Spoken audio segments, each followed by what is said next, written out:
और अब बात छत्तीसगढ़ की करेंगे। आज छत्तीसगढ़ राज्य का 25वां स्थापना दिवस है। प्रधानमंत्री नरेंद्र मोदी करेंगे राज्योत्सव का शुभारंभ। नई विधानसभा इमारत का भी उद्घाटन करने वाले हैं पीएम मोदी। पीएम के दौरे को लेकर सुरक्षा व्यवस्था चाक चौबंद कर दी गई है। करोड़ों की परियोजनाओं का उद्घाटन और शिलान्यास भी आज होगा। रायपुर में करीब 6 घंटे रहेंगे प्रधानमंत्री नरेंद्र मोदी। वहीं स्थापना दिवस में विभिन्न कार्यक्रमों में शामिल होंगे मुख्यमंत्री विष्णुदेव साय। तो कई मायनों में महत्वपूर्ण आज का प्रधानमंत्री का ये दौरा, क्योंकि राज्योत्सव का ये मौका है। 25 वर्ष अब पूरे हो गए हैं राज्य को बने हुए, राज्य के गठन को। अब ऐसे में पूरे प्रदेश भर में अलग अलग जगहों पर तमाम कार्यक्रम होने हैं और भव्य कार्यक्रम यहाँ पर रायपुर में होना है। प्रधानमंत्री नरेंद्र मोदी पहुंचेंगे। तकरीबन 6 घंटे तक यहाँ पर उनकी मौजूदगी रहेगी और इस दौरान करोड़ों की विकास परियोजनाओं की सौगात वो देंगे। अलग अलग जगहों पर पहुंचकर विकास की नई नई सौगातें प्रदेशवासियों को देंगे। मुख्यमंत्री विष्णुदेव साय उनके साथ में मौजूद रहेंगे और भी तमाम लोग यहाँ पर मौजूद रहेंगे। और सहयोगी अंकुश रायपुर से हमारे साथ लाइव जुड़ चुके हैं। अंकुश, कितना महत्वपूर्ण राज्योत्सव आज किस तरीके से आयोजन किया गया है? प्रधानमंत्री भी क्योंकि आने वाले हैं, तो क्या क्या कार्यक्रम उनके यहाँ पर रहने वाले हैं?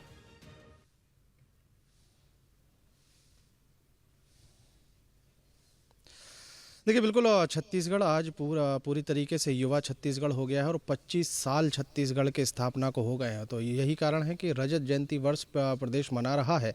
प्रदेश सरकार की तरफ से कई बड़े कार्यक्रम किए गए हैं और राजधानी रायपुर में राज्योत्सव स्थल पर राज्य उत्सव जो है वो मनाया जा रहा है। 5 दिनों का ये कार्यक्रम रहने वाला है और उसी कार्यक्रम की शुरुआत करने, उसी कार्यक्रम का शुभारंभ करने देश के प्रधानमंत्री नरेंद्र मोदी छत्तीसगढ़ की राजधानी रायपुर पहुंच रहे हैं। आप चूँकि प्रधानमंत्री नरेंद्र मोदी का दौरा है तो स्वाभाविक है कि काफ़ी बड़ी तैयारियां जो हैं वो छत्तीसगढ़ सरकार की तरफ से की गई हैं।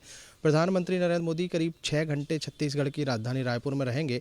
वे अलग अलग कार्यक्रमों में शामिल होंगे और अलग अलग कार्यक्रमों में शामिल होने के साथ साथ प्रदेशवासियों को करीब 14,000 करोड़ से ज़्यादा की सौगातें आज प्रदेशवासियों को मिलने जा रही हैं। तो रजत जयंती वर्ष के मौके पर छत्तीसगढ़ को बहुत सारी सौगातें जो हैं वो भी मिलने जा रही हैं और स्वाभाविक तौर पर जिस परिकल्पना के लिए छत्तीसगढ़ राज्य का निर्माण किया गया था, वो परिकल्पना जो है वो साकार होते हुए दिखाई दे रही है।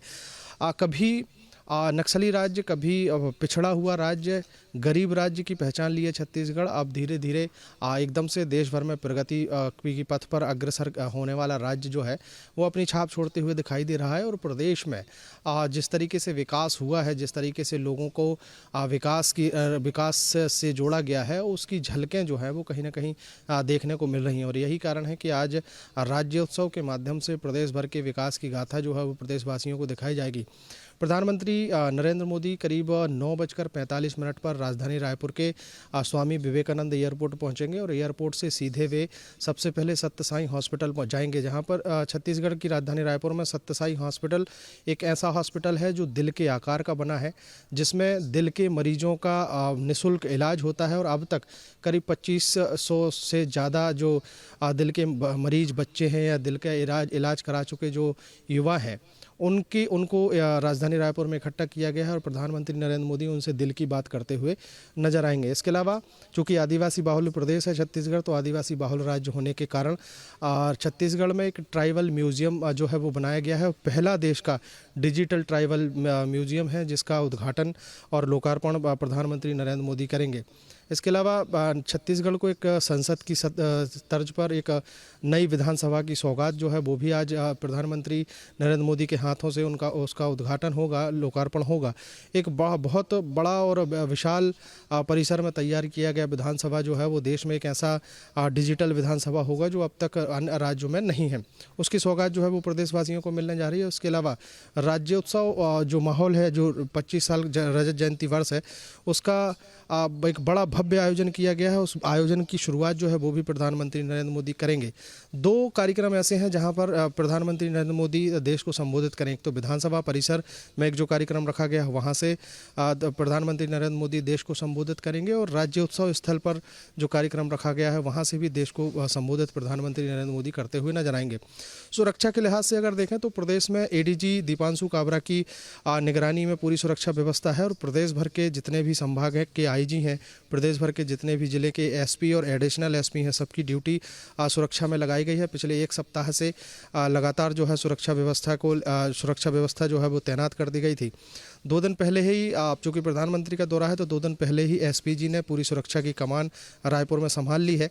जिस जगहों पर प्रधानमंत्री नरेंद्र मोदी का कार्यक्रम है वहाँ पर जो बैरिकेड हैं वो लगाए गए हैं और जो लोगों को आने जाने के लिए दिशा निर्देश जो है छत्तीसगढ़ राज्य की ट्रैफिक विभाग की तरफ से दिशा निर्देश पहले ही जारी कर दिए गए हैं कि जब तक प्रधानमंत्री नरेंद्र मोदी का दौरा चलेगा उस दौरान लोगों को कहाँ से निकलना है, कौन से रास्ते का इस्तेमाल करना है, कौन से रास्ते का इस्तेमाल नहीं करना है, तमाम एडवाइजरी जो है वो जारी कर दी गई है। बस कुछ ही समय बचा है जब प्रधानमंत्री नरेंद्र मोदी रायपुर एयरपोर्ट पहुंचेंगे और वहां से उनके कार्यक्रम शुरू होंगे और प्रदेशवासियों को करीब 14,000 से ज़्यादा करोड़ की सौगातें आज प्रदेशवासियों को मिलने जा रही हैं। बिल्कुल, जाहिर तौर पर ना सिर्फ महत्वपूर्ण उनका ये दौरा रहने वाला बल्कि आपने कहा कि वो संबोधन भी अपना देंगे, तो जाहिर सी बात है तमाम बड़ी बातें उनकी तरफ से की जाएंगी, तमाम बड़े ऐलान किए जाएंगे। लेकिन बात करें इस राज्योत्सव के प्रमुख कार्यक्रमों में प्रमुख चेहरे कौन कौन से पहुंचने वाले हैं? जाहिर सी बात है प्रधानमंत्री तो होंगे ही, मुख्यमंत्री भी होंगे, और कौन कौन से बड़े चेहरे नजर आ सकते हैं?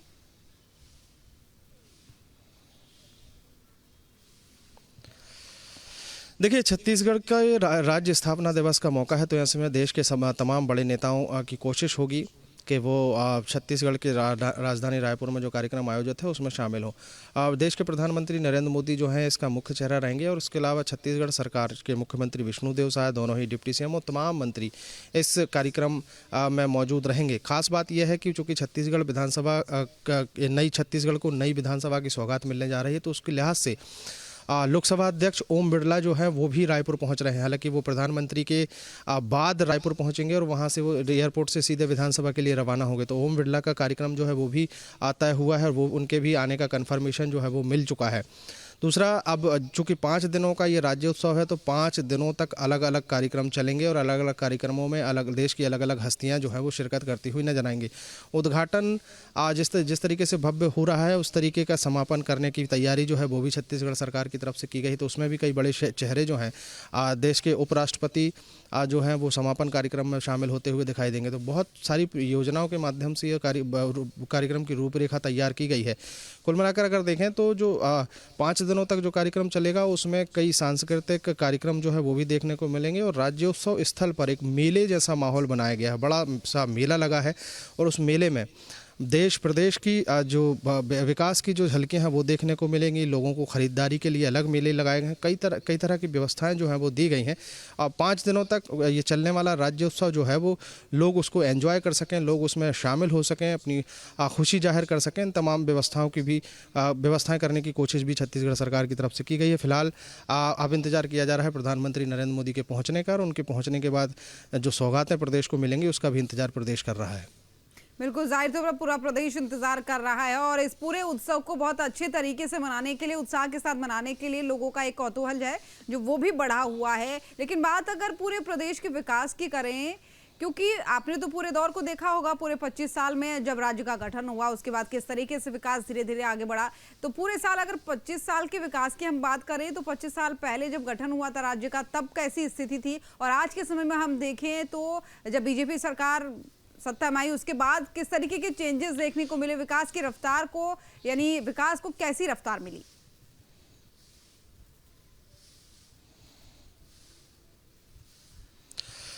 देखिए, वाकई जब 1 नवंबर 2000 को छत्तीसगढ़ राज्य का स्थापना की गई, उसका निर्माण हुआ, इसकी शुरुआत हुई, तब छत्तीसगढ़ राज्य बहुत ही पिछड़ा इलाका कहलाता था। खासकर कि बस्तर और सरगुजा ये वो इलाके हैं जो देश के सबसे ज़्यादा पिछड़े इलाकों में गिने जाते थे।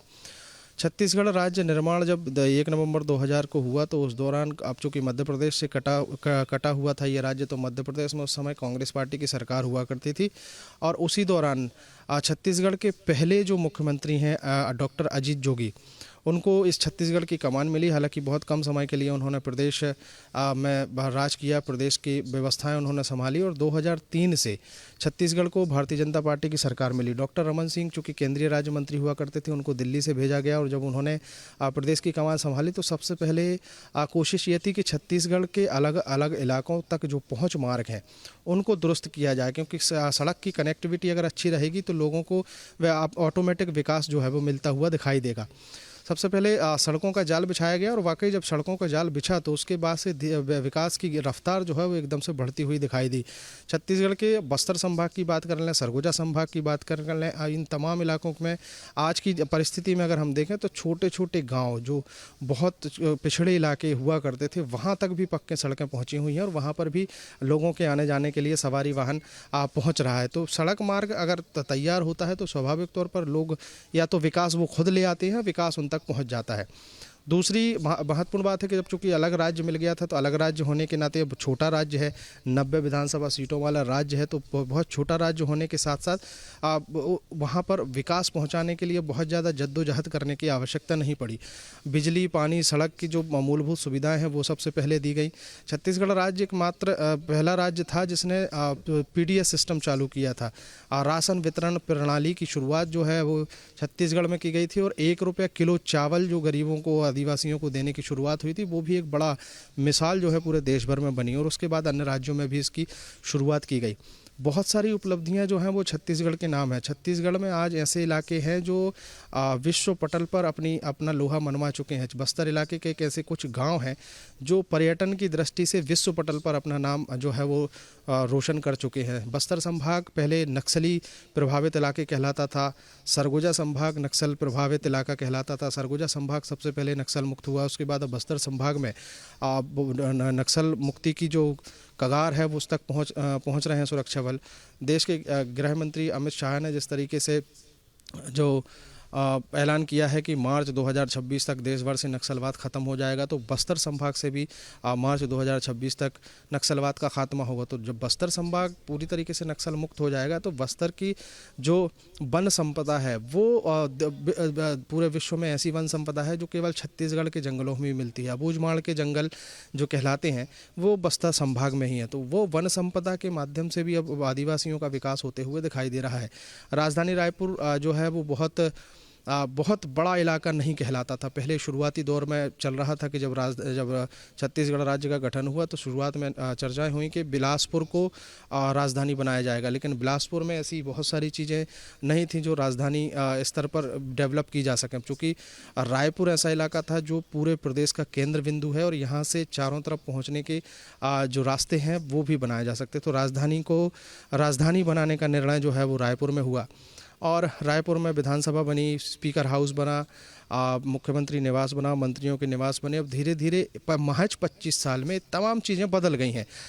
एक देश का एकमात्र कैपिटल शहर जिसको नया रायपुर कहा जाता है वो नया रायपुर में डेवलप किया गया। वो 15 सालों तक उसका काम हुआ, और आज वाकई नया रायपुर जब पहुंचते हैं तो देखने में आता है कि वहाँ पर विकास को लेकर मतलब चरणबद्ध तरीके से, तयशुदा तरीके से वहाँ पर जो विकास किया गया है वो देखने लायक है। विदेशों की तर्ज पर वहाँ पर निर्माण कार्य हुए हैं। राजधानी रायपुर या प्रदेश के जितने भी सरकारी दफ्तर हैं वो नया रायपुर में शिफ्ट हो गए हैं। प्रदेश के जितने भी, चाहे वो मुख्यमंत्री निवास हो, चाहे वो नई विधानसभा हो, तमाम चीज़ों का निर्माण जो है वो नया रायपुर में किया गया। तो मतलब धीरे धीरे महज 25 साल में छत्तीसगढ़ की राजधानी रायपुर ने अपने आप को ही बदल लिया है। तो बहुत सारी चीज़ें ऐसी हैं जो देखने लायक हैं और इससे प्रेरणा लेने लायक हैं कि प्रदेश में किस तरीके से विकास किया जा सकता है, वो छत्तीसगढ़ राज्य से सीखा जा सकता है। फिलहाल विकास जो है वो लगातार चलता रहेगा। सरकारों की कोशिश है, खासकर जब तक जन सहयोग ना हो तब तक कहीं भी विकास पहुंचना जो है वो संभव नहीं है। तो छत्तीसगढ़ राज्य के निर्माण को 25 साल हुए हैं, तो जन सहयोग भी इसको मिला है, और जन सहयोग के कारण कहीं ना कहीं राज्य अब जो कभी पिछड़ा और गरीब बीमारू राज्य कहलाता था वो एकदम से विकसित राज्य के नाम तौर पर जाने लगा है।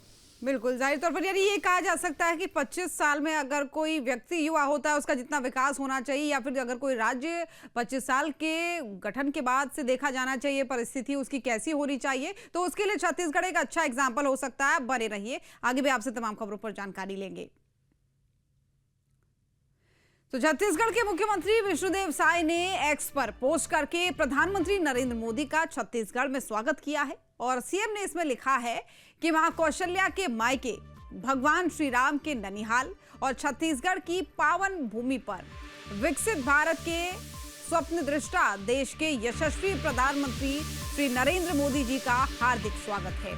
छत्तीसगढ़ अपनी विकास यात्रा के 25 वर्ष पूरे कर रहा है, और इस ऐतिहासिक अवसर पर विकास पुरुष प्रधानमंत्री मोदी जी का सानिध्य हम सब के लिए गौरवपूर्ण क्षण है। आपके नेतृत्व में भारत नई ऊंचाइयों को छू रहा है और छत्तीसगढ़ भी विकसित भारत के उस स्वप्न को साकार करने के लिए दृढ़ संकल्पित है। आपका आगमन हमारे लिए प्रेरणा भी है और समृद्ध और आत्मनिर्भर छत्तीसगढ़ के निर्माण का संकल्प भी। जय जोहार, जय छत्तीसगढ़।